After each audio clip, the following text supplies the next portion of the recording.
Hi, welcome to my channel. My name is Annie and this is Unity Consciousness.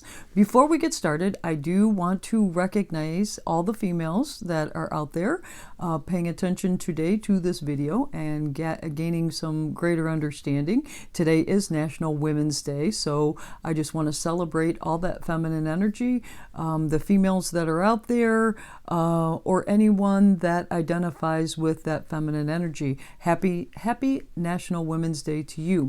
Then secondly, I want to thank again my dear friend Tricia and her sister for having me up, hosting me up at Rivershire for a week last week. It was so re-energizing and rejuvenating. It's a good way to end the Mercury shadow season and get ready for the next the eclipse phase that is upon us relatively quickly. I am back at home, but again, thank you for the wonderful invitation. I found it so refreshing and so rejuvenating. So thank you, thank you, thank you. Now, let's talk about the energy this week, starting today, the 8th of March, and including the this weekend's energy, which is stronger. This weekend we've got a lot going on, but let's get started. So the overall theme for this week is going to continue those eclipse point activations. Remember, we're right around the corner is eclipse season, and the activation points are going to be Sagittarius and Gemini. So we are being asked to get more comfortable with our North Node energy. What is our life's purpose? And the pinch points, the universal pinch points, I'm going to call it, that ratcheting up the energy so that there's greater understanding of what our North Node means, what is our greatest good, and how do we fit into the universe in that energy. So again, those are themes that are going to be supported this week and further supplemented by the new moon in Pisces at the end of the week. But before we can go forward, I want to step back for a moment. Last Wednesday, I believe it was on the 3rd, Mars stepped into Gemini. And at that time it was sextile, which is a supporting energy, but Chiron. And Chiron is an asteroid, and it is also coined the wounded healer. The purpose of this configuration, supportive configuration to Mars being in Gemini, as I mentioned, Mars is activity, it's just wanting to make progress on something. That energy with sextile Chiron and being so supportive, it's showing us what our baggage is. What are we bringing into this lifetime? What have we stepped into in this lifetime that we need to heal so that we can reach our greatest good? So that sextile happened last week, but it's further supported this week. So pay attention to things that pop up out of the blue that you may not have, or you thought you had handled maybe 10 years ago, 5 years ago, 3 years ago, last week, 2 weeks.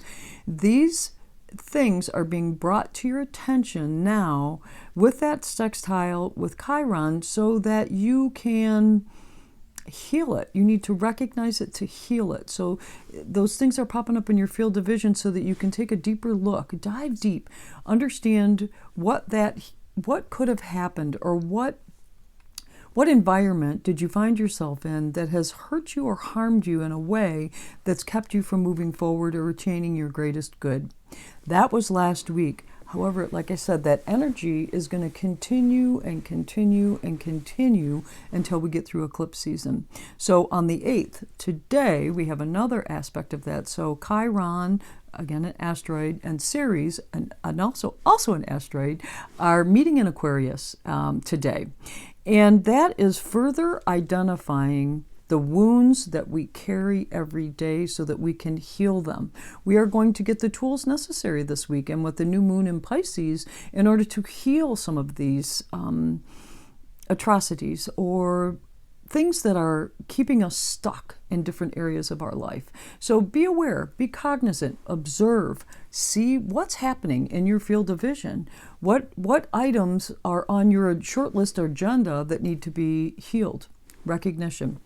Then on the 10th, which is Wednesday of this week, the Sun conjuncts with Neptune in Pisces. So a lot of truths being told. I don't know if you were able to catch a glimpse of the interview that Oprah conducted yesterday with the Duke and Duchess of Sussex. These types of truths that are being spoken, that was a very broad audience, but it could be as simple as you speaking your truths, understanding the hurt or the pain or the truth that lies deep within you and you wanting to get it out. So truths being told. Now remember, we are in Pisces season and Neptune is the ruler of Pisces. So there could be some disillusionment here.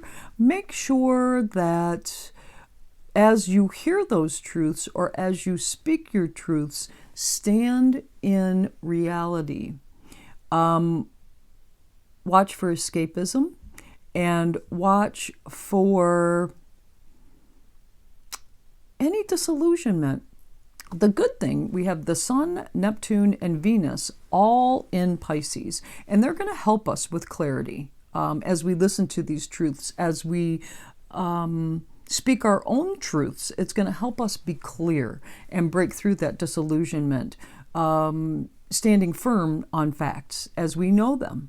And then as we hear these truths, then we can decipher the illusion from the truth using the Sun, Neptune, and Venus also in Pisces as a tool for us. Things will be pretty easy to discern.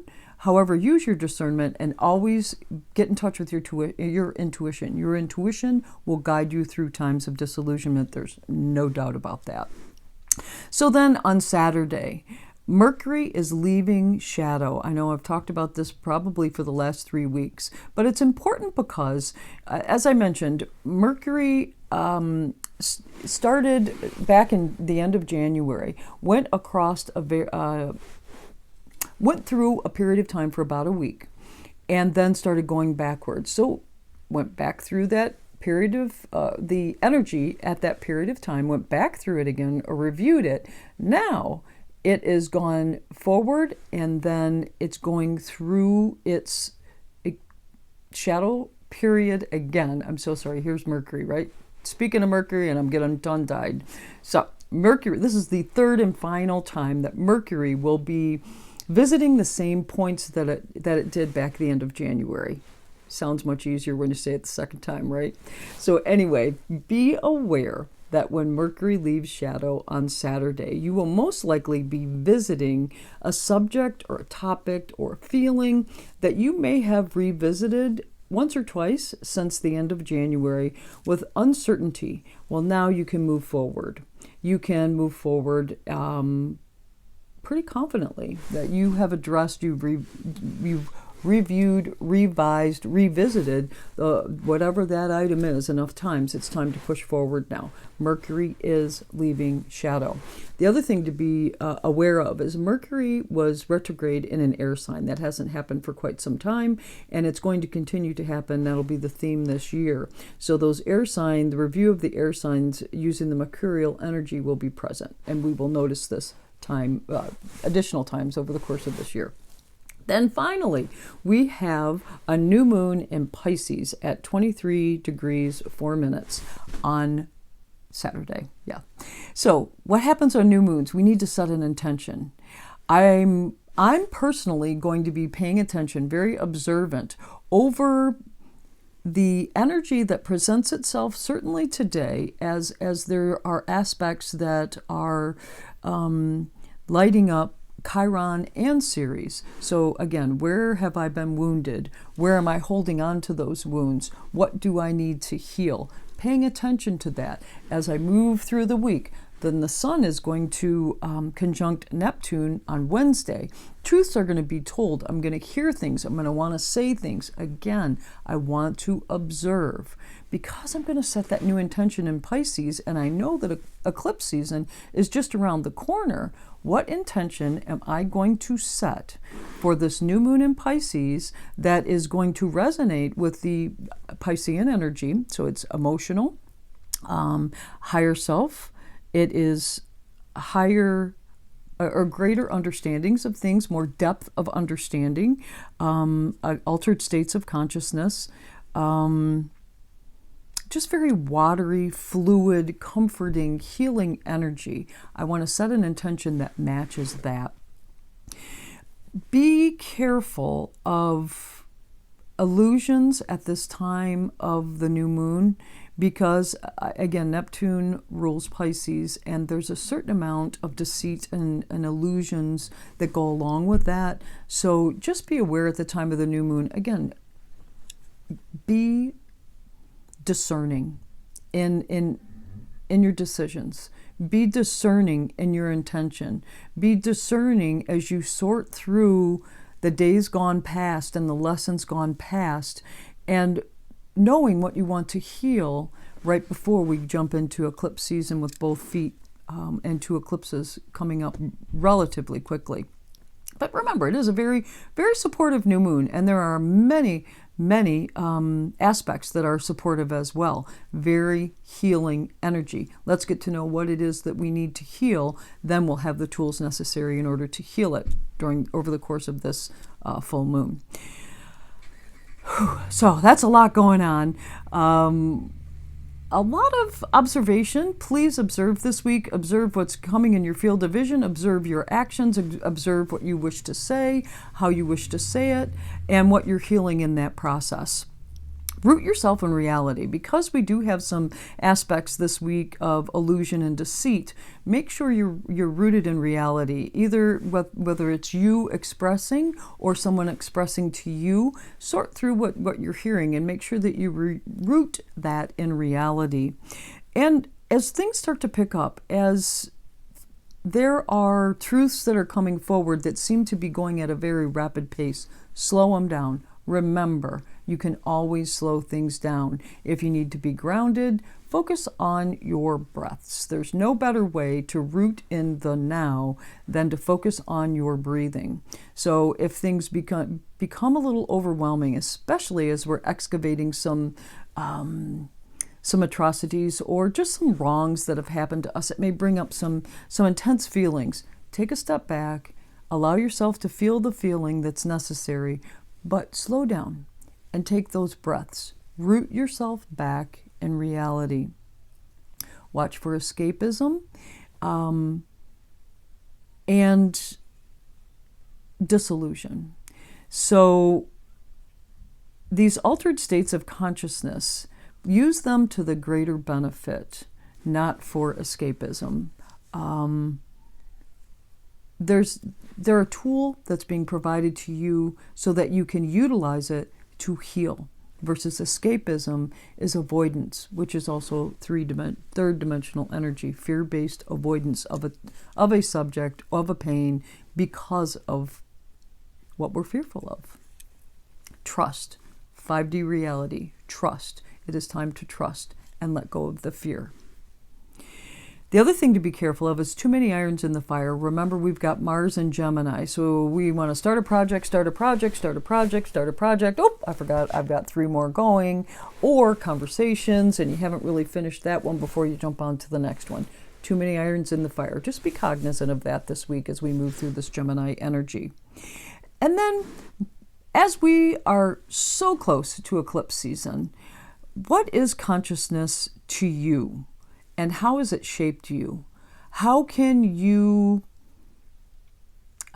step into your greater good and higher purpose? And how can you use all the tools of this week, which are exposure, communications, enlightenment, that can help you push you to a higher level of consciousness and serve the greater good for all?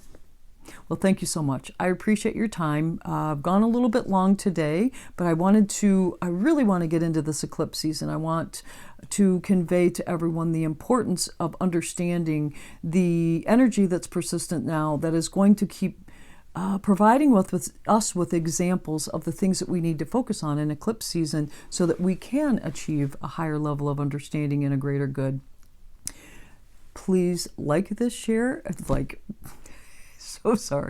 Please like this video and share it.